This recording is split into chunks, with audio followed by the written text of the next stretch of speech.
Set.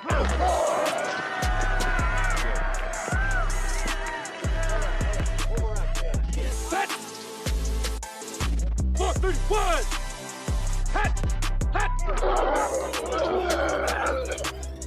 Hey, what's up, everybody? Welcome to the Sunday Morning Quarterback. Today we are four pastors who love ministry, leadership, and sports. Today we have Chattanooga's own Dr.Ternae Jordan from Mount Canaan. Dr. Jordan, how you doing today, sir?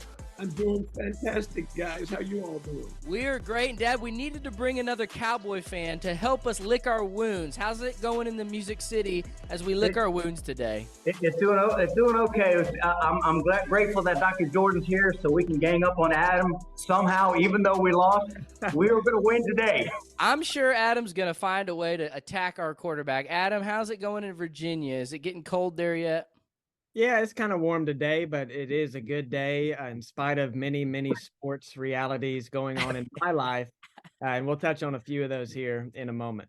Oh, goodness. Well, fellas, I hope y'all had a good church day. I know we did. But as good as my day was, it ended in gloom and doom. And so, it was a tough day for us Cowboy fans. We were hopeful, and we had a lot to hang our hat on, but it didn't end the way we wanted to. So, Dad, why don't you start us off with your thoughts, and then Dr. Jordan, I'll pass it to you.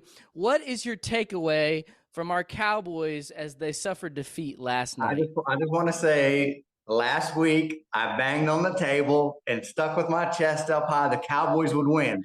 And they did everything but win. So, hey, at the end of the day, this is a long journey.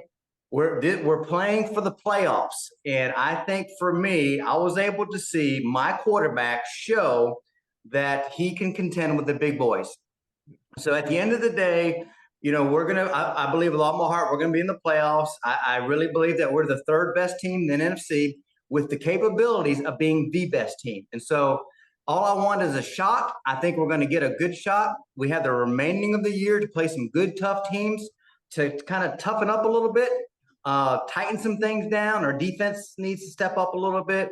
We need to get a number 2 wide receiver, get our running game going. But I think that we saw some real progress, and we will make some noise in the playoffs this year. Dr. Jordan, what did you think about the Cowboys yesterday? Well, I'm going to ride with Joe. My observations is that we won in everything last night except the final score. I think if you give us a couple of plays, which only a yard, it would have been a total different story yesterday. We had 2 small inches with that shortness on the touchdown and a couple of other short plays.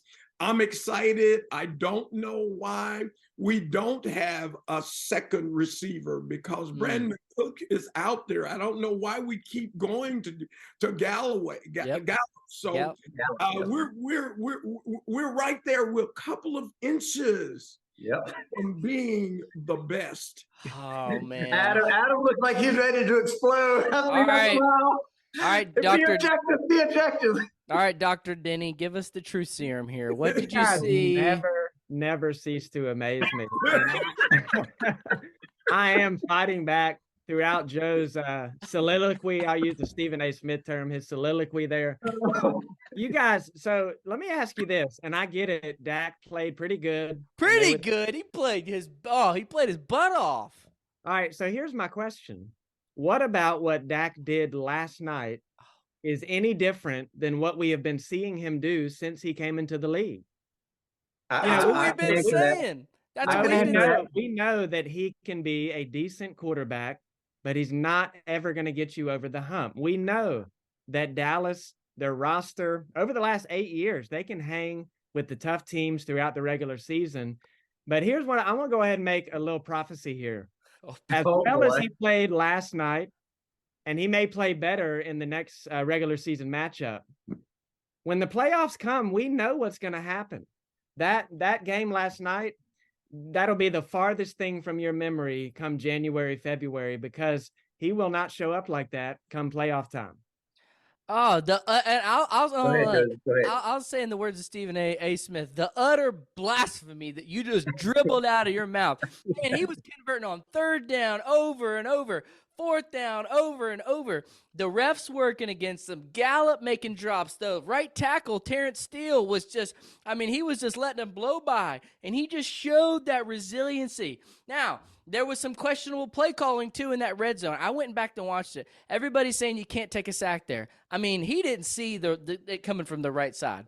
A second and a half. I think he outplayed Jalen Hurts. He showed that he can be on that level. Now, what you guys do is you play both sides of the fence. You say, oh, he's average. But then when he does show you, he's like that. He's not elite, but he's like right at the top behind the top 7. So when we say he's top 10, at his peak, he can be that. And so I think, at the end of the day, as much flack as Dak catches, you got to give him props when he plays good. And so if he plays like that, we can win a Super Bowl with him. So we'll see. He very, very different story than San Fran. And so you know what it reminded me of? And I've never been all out on Dak. It's just that playoff time. But it reminded me of last year when they beat Tampa Bay. Yeah. Dak played phenomenal. But then they ran into the buzzsaw with the 49ers. Now, different team, though. That Tampa Bay was limping in the playoffs. And, most people said the Eagles are the best team in the league now other than the Ravens. So, I don't know. Adam, what other games? I know we had a few. Let me throw out a few. We had the Chiefs-Dolphins. We didn't get to watch that because y'all were preaching. But I went and sped through that game. The Chiefs, we saw that defensive front, took it to Miami. Miami's a finesse team over in London. They were playing, and they slowed them down a little bit. The Ravens, I think they have ascended to the top team in the NFL, even though the Eagles won last night. We got the Raiders story coming in. Josh McDaniels out. The Raiders come alive. And then obviously last night, I think we all foresaw it coming. Dad, your Bengals were looking good. What did you guys think about the rest of the slot of games yesterday? I got 2 words. Joe Burrow. Here he comes again. That is a bad man. And I tell you, and I'm watching the Ravens. The Ravens are good. They're good in defense, running. They got, an MVP quarterback. The difference is I've seen Joe Burrows stare down Kansas City Chiefs and beat them.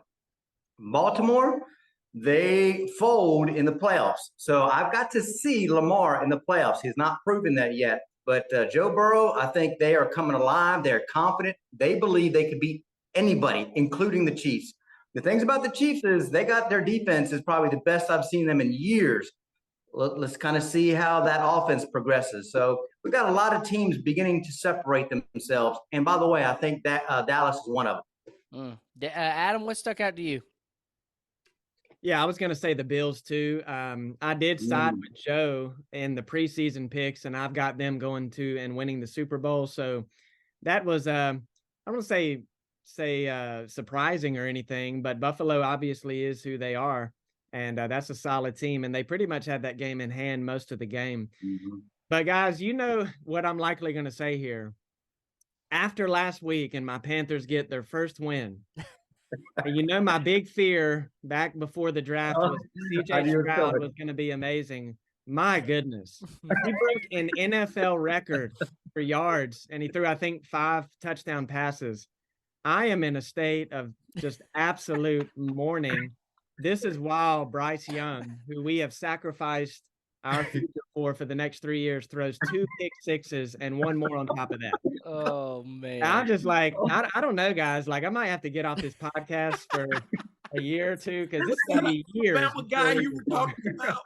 Talking about CJ Stroud with the Texans. He's a Panther fan, so he was like, I want Bryce Young, but I'm afraid CJ Stroud might be better, and we're seeing it. Yep. So let me ask you this, Adam. Do you think that you guys made the wrong pick? Absolutely, right now. Yeah, absolutely. I do too, yeah. Okay. So let's segue. We'll segue to college for a minute. But hey, we can't go there yet. Go ahead. Go ahead. Jump in. What about Josh Dobbs yesterday? Oh, yes. Man. See, what a game that guy played against Atlanta to bring them back in the final moments. Man, I was having flashbacks when he was in Tennessee. Yeah. So we got a Tennessee Vol in here. So let's segue to this. This will kind of, Dr. Jordan, we love when sports and ministry segue together. So we'll shift to college for a minute. Dr. Jordan is a University of Tennessee alumni, correct? That is correct. Yes, sir. Now, everybody knows and when you talk about football and you talk about defensive guys, that Mount Rushmore, there's one name that always comes up, and Chattanooga's finest, Reggie White, coming out of Chattanooga. And so, Dr. Jordan, you just talking to my dad over the years of sports history, and we always said, man, I always say, I don't know who that guy's youth pastor or where he came from, but somebody did their job correct. And then one day it hit me. I said, wait a second. He's from Chattanooga. I bet you money he came from Mount Canaan. Now, you're a UT alum.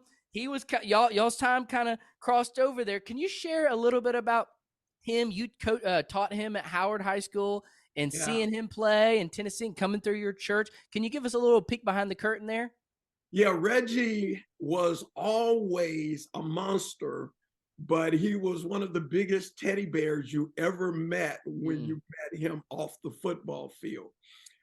His mother attended our church, and Reggie was between our church and his grandmother's church. I served when I was younger and running for ministry. I served as an insurance agent for his grandmother.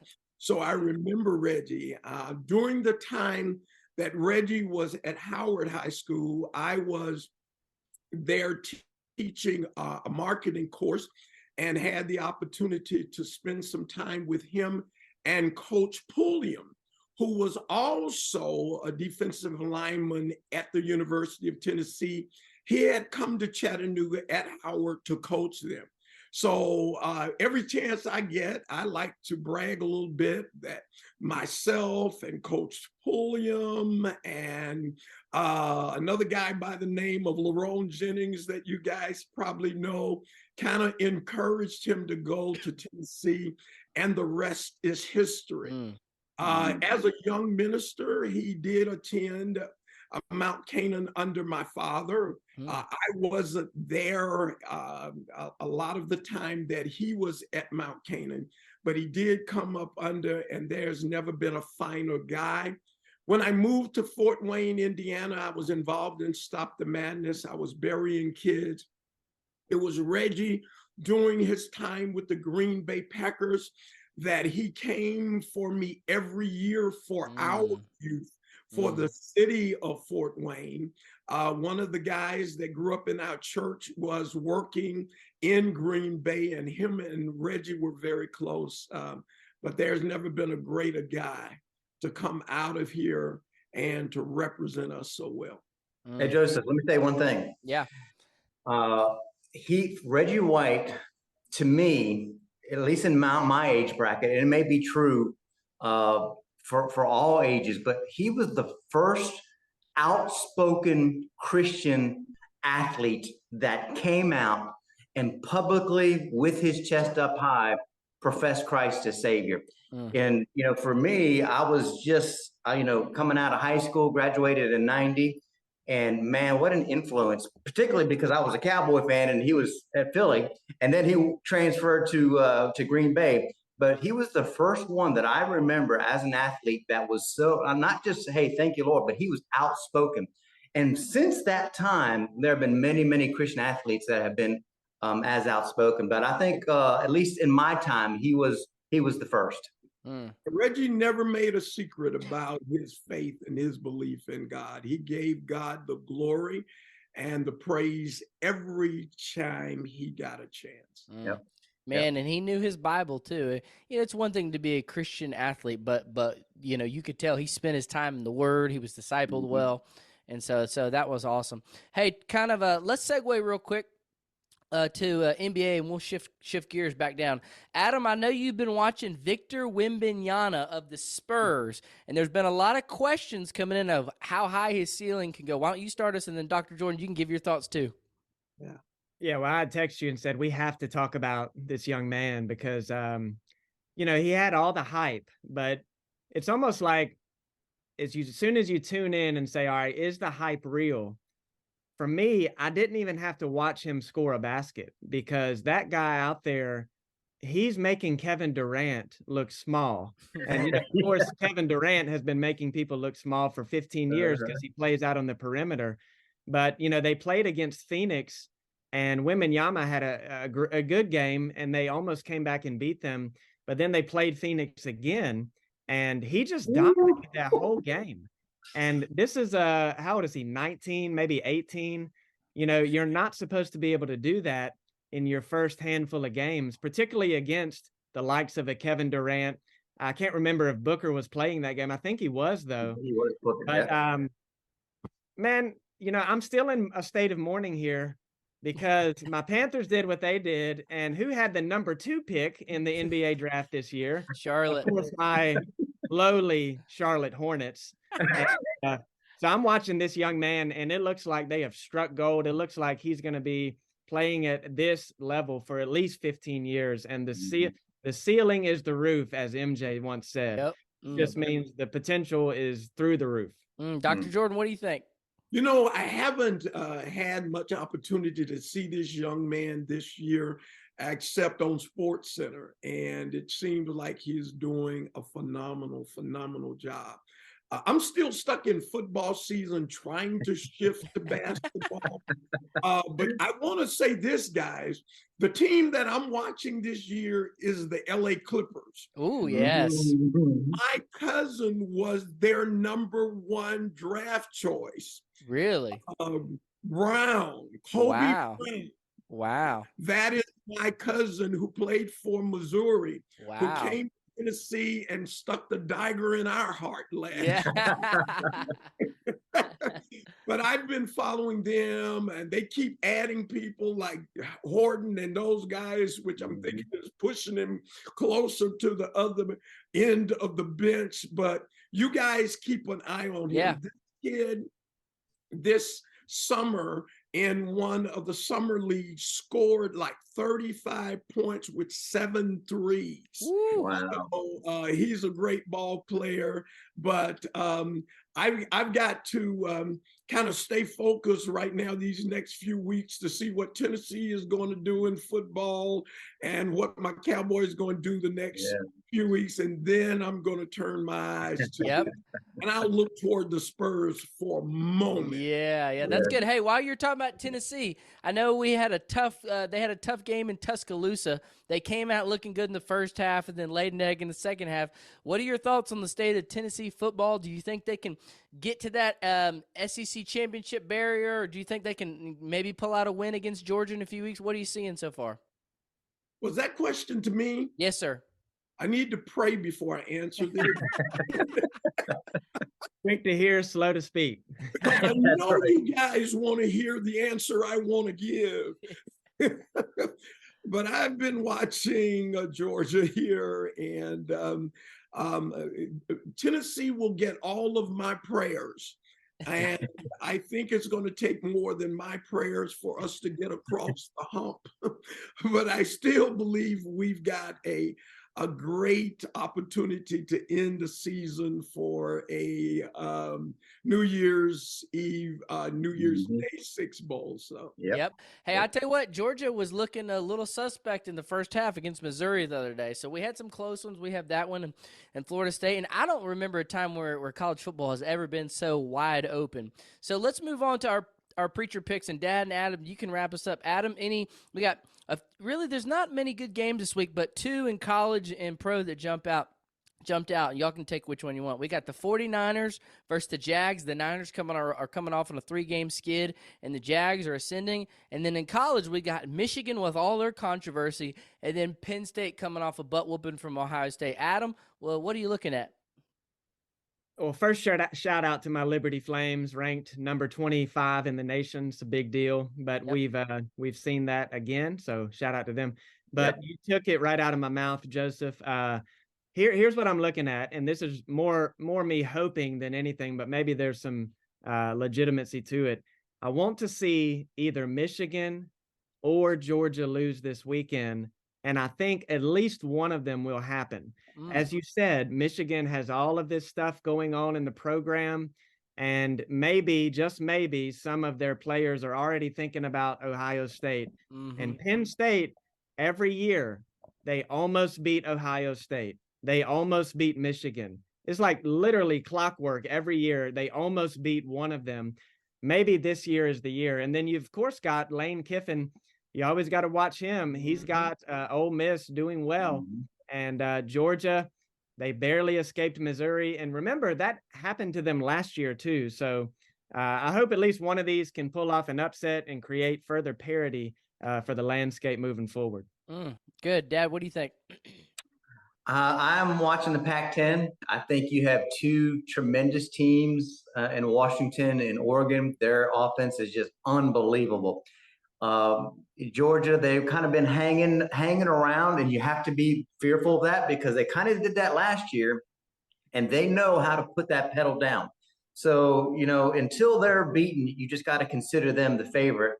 I really believe that Michigan is a very, very good team. There's no proof in that because they've not played anybody. We're going to find out with Penn State. Now, if they, I can see them winning by 21 points, 24 points, because if they do that, then we know when Ohio State and Michigan pair up, chances are Michigan will take them out. And so there's going to open up a slot. And so I'm curious to see who will come out from the Pac-10. Will it be Oregon or will it be Washington? So I'm keeping my eyes on that. But I think this year's playoffs is going to be a lot of fun to watch. With Florida State, will probably undefeated. You'll have an SC team, probably Georgia or Alabama, and then a Pac-10 team, and then either Michigan or Ohio State. So you'll have one from each conference, and then we get to see them collide, and that's going to be a lot of fun. Yep, will be a lot of fun. Deion's been licking his wounds up there in Colorado. Started off hot, but they're taking a fall. Dad, who you think's real quick? Niners or Jags? Who you picking? I'm picking the Jags. Ooh, 4 losses in a row. Yep. I mean, I hope so. I want to see it, but man, I don't know about that. But man, a lot of good sports going on right now, fellas. Let's segue to ministry and leadership. And Dr. Jordan, we love talking about sports because so many pastors, sports is an outlet for us, and so we can literally go from talking about, hey, did you see that play, to hey, what are you preaching on tomorrow? And so, just a little before you talk. We got to spend a little time with you when we were at Tennessee Temple and see all that God was doing in Mount Canaan. And I know you were celebrating 40 years of ministry and have been at Mount Canaan for over 25 years. And Adam and I are, we just got done with our doctorate. So let me say this too, guys. Dr. Jordan has a MDiv from Harvard. Okay, so that's pretty respectful. I don't know if I could do that. And and you've been a staple in the Chattanooga community. And one of the things, just from knowing you up close a little bit and then seeing you from afar, you've always been a pastor to pastors. And so when you talk about some of the staples and people of influence in Chattanooga, your name always comes up in all the different circles. And so just an extended thank you for all you've done and mean to our community. And so if you would, today we're going to talk a little bit about your ministry and the book that you've written. We'll talk about that here in a minute. Talking about transformational leaders. And so before we get into that, if you would just share a little bit about yourself, a little bit about your family, and then we can jump in on how Christians and pastors can learn to be transformational leaders. Awesome. Again, guys, thank you all for just including me today. This has been a lot of fun because we are talking about two of my favorite things. I love sports. It is my outlet. It's probably about the only outlet I have other than ministry. But my father, Pastor Melvin Jordan, pastored the Mount Canaan Baptist Church for 40 years. So I was raised in the church. I got saved at 6 years old.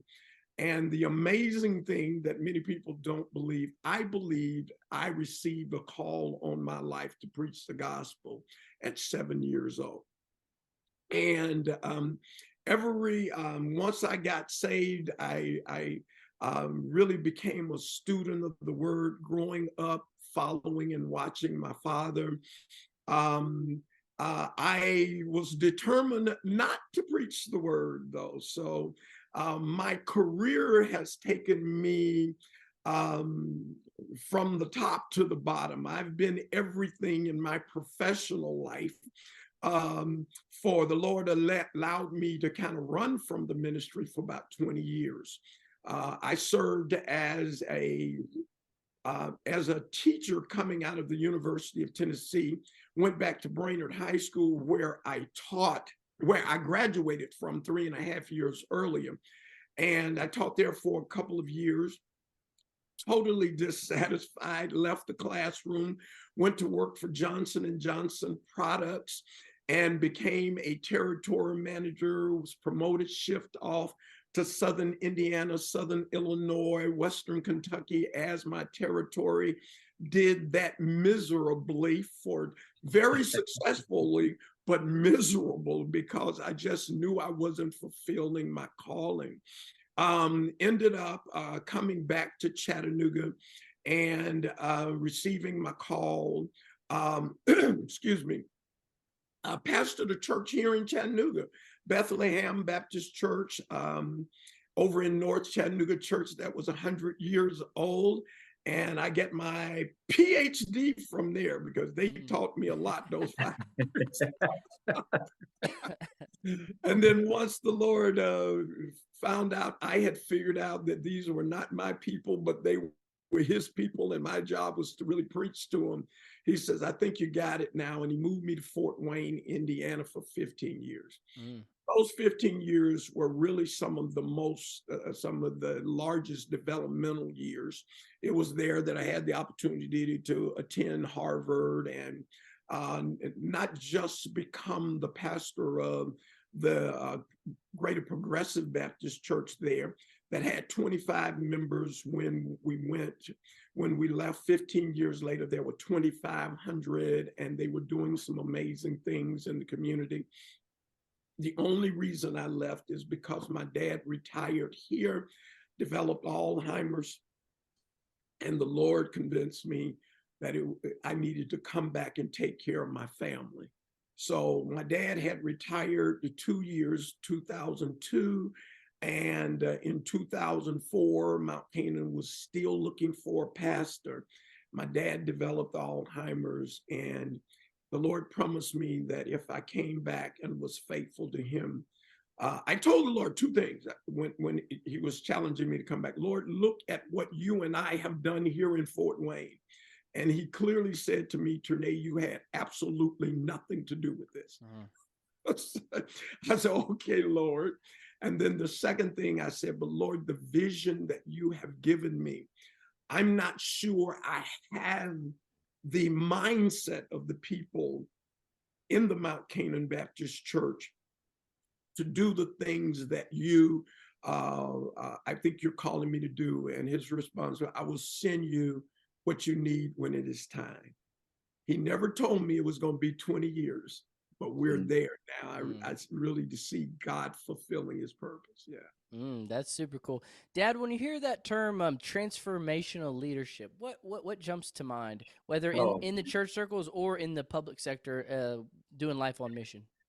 There's a lot there. The first thing that comes to mind is, and it may sound a little funny, but it's self-awareness.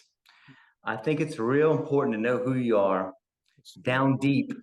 That's deep. And then allow God to direct you. Because I think when we're not self-aware, we just float, or I want to learn this, or I want to do that, or I want to become this.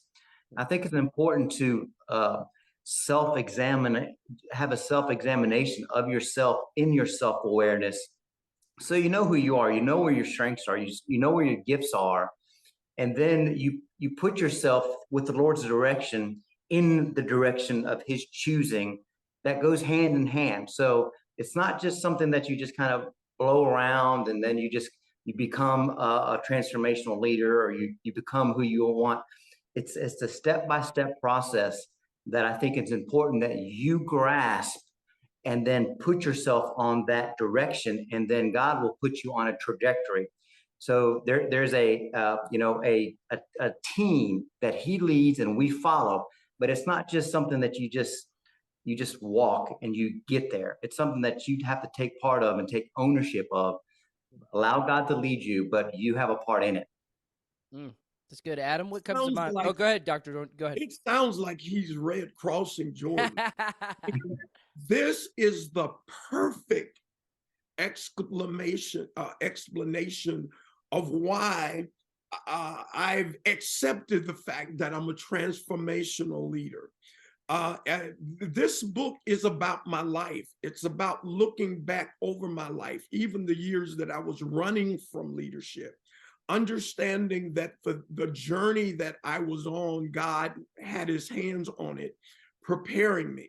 The interesting thing that Joe said is that I've been pastoring for 40 years, but it wasn't until crossing Jordan that I realized who I truly was.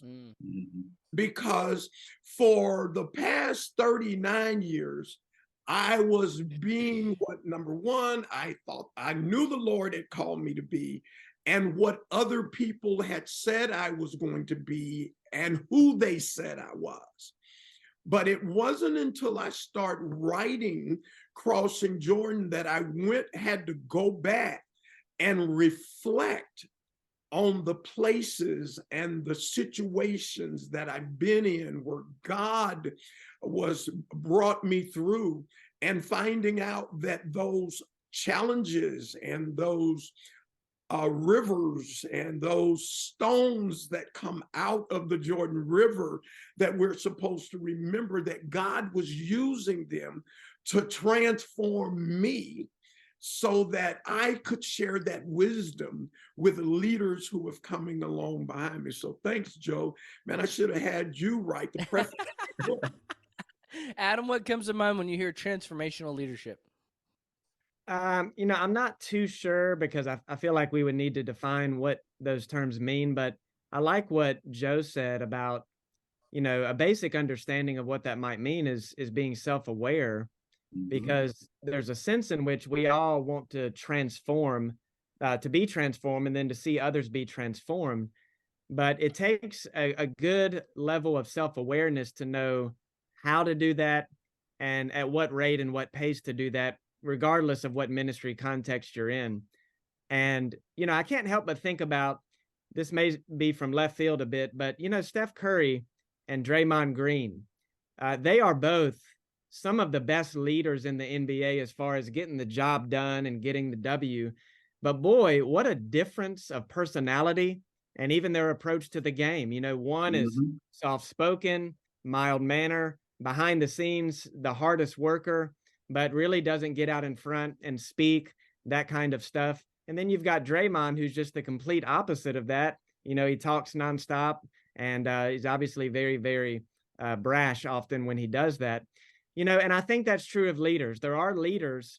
It's not that they don't do, they only do one thing well. It's just they know what their strengths are, and they lean into those.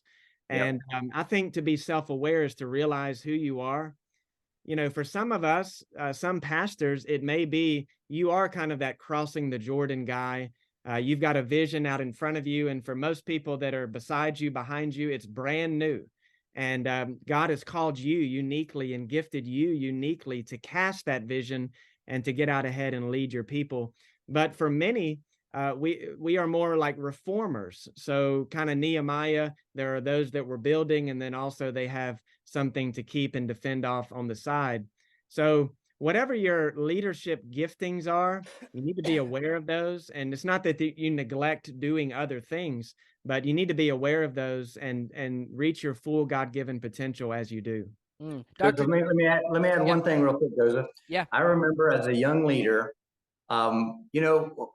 a lot of times we see Michael Jordan and we go out and get the sneakers because we want to be Michael Jordan, or we want to be Troy Aikman, or we want to be Clint Eastwood.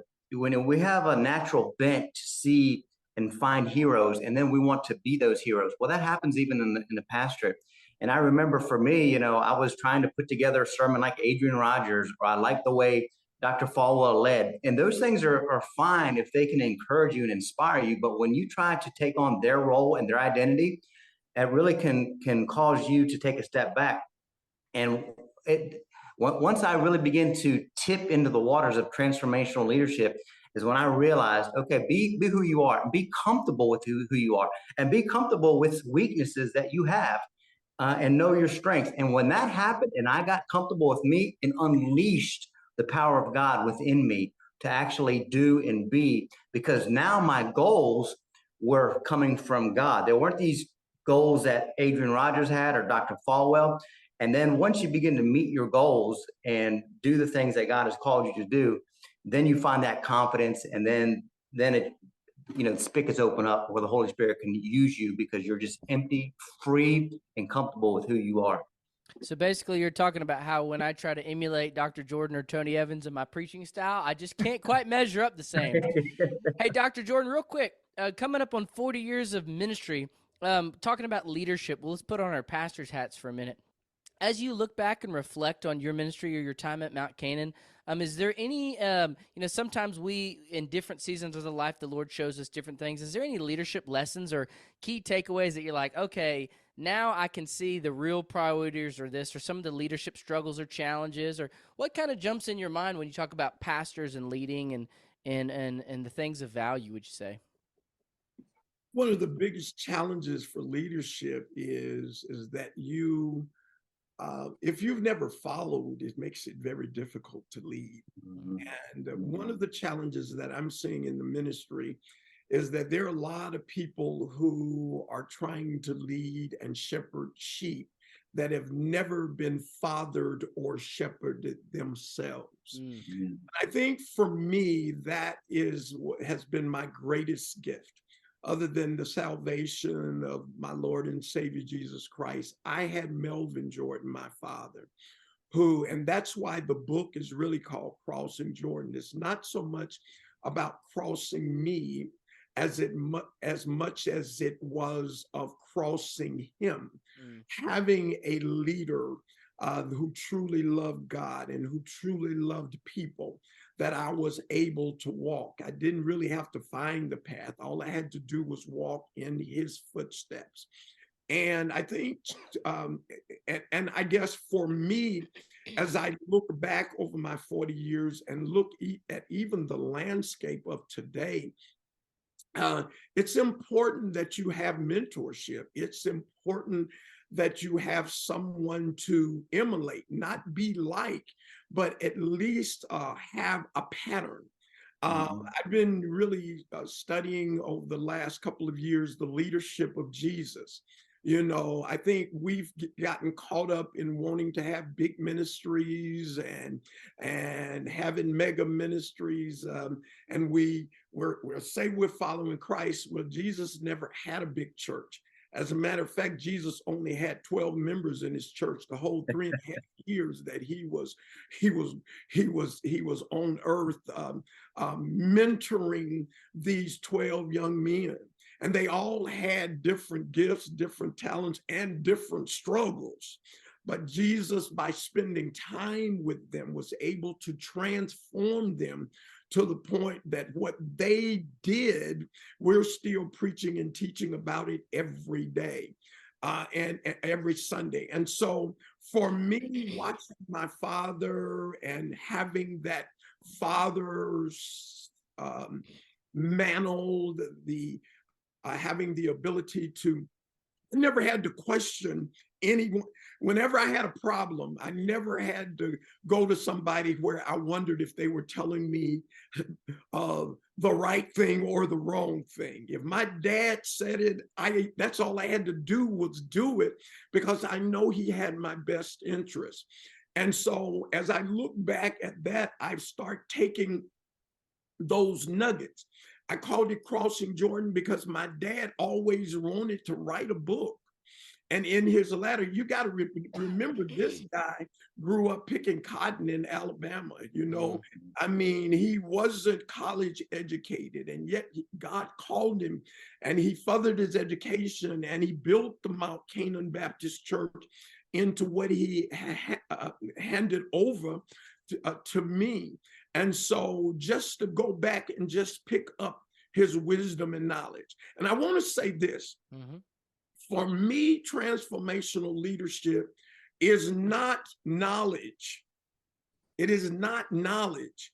I think we have a lot of people that go and get degrees and they got knowledge and they think they can lead.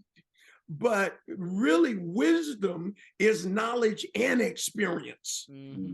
You got to rub the two up against each other in order to be truly transformed so that you can transform others. And I think that that's a challenge, not only in our secular world or in our corporate world, but I think it's a challenge in the church a lot of times, because we have people leading who have read the book, but the book hasn't had the opportunity to read them. Mm-hmm. And if we don't allow the two to come together, wisdom comes from God, knowledge comes from the book or other things that we study. Mm-hmm. So you got to bring them together to really be transformed. And then we get to that person where we have that experience even with God. And that's when we better understand who we are. And we can hand that back down like Jesus did with the 12. That's good. Being a transformational leader means being self-aware. So, Dr. Jordan, we appreciate it. Get his book. It's out, Crossing Jordan. Looking forward to reading it. Thank you for all that you do for us and our community. You have a great day, sir. Hey, guys, thank you all for inviting us in. This has been a joy. Love you. Go Cowboys.